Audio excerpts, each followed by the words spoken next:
கர்த்தருடைய பரிசுத்த நாமம் மகிமைப்படுவதாக. 33ஆம் சங்கீதம் 20ஆம் வசனம்.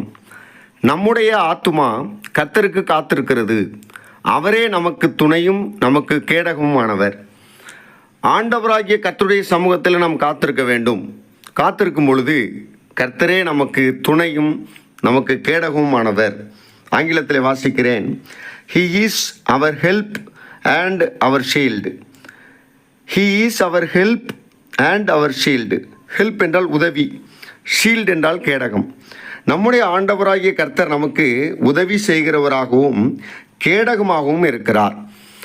துணை என்றாலும் உதவி என்றாலும் ஒன்றுதான். சிலருடைய வாழ்க்கையிலே துணையாக இருக்கிறவர்கள் உதவியாக இருப்பதில்லை. வாழ்க்கை துணையாக இருக்கிறவர்கள் கூட உதவியாக இருப்பதில்லை. உபத்திரவமாக இருக்கிற குடும்பங்கள் அநேகம் உண்டு. ஆனால் நம்முடைய ஆண்டவராகிய கர்த்தர் அவர் துணையாக இருக்கிறார்.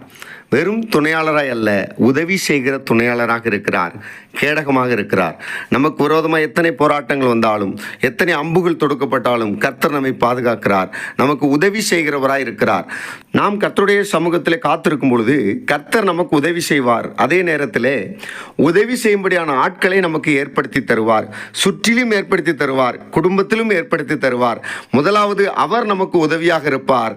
அடுத்து மற்ற சுற்றியுள்ள அநேகரை நமக்கு உதவியாய் ஏற்படுத்தி தருவார், ஆதரவாய் ஏற்படுத்தி தருவார். இப்பொழுது சூழ்நிலை பாதகமாக இருக்கலாம், கர்த்தர் சூழ்நிலையை சாதகமாய் மாற்றி தருவார். அவர் நமக்கு உதவி செய்வார், மற்றவர்களை உதவி செய்ய வைப்பார். நாம் செய்ய வேண்டிய ஒரே ஒரு காரியம், தேவ சமூகத்தில் காத்திருப்போம், ஜெயத்தை பெற்றுக்கொள்வோம். கர்த்தர் உங்களை ஆசீர்வதிப்பாராக. ஆமேன்.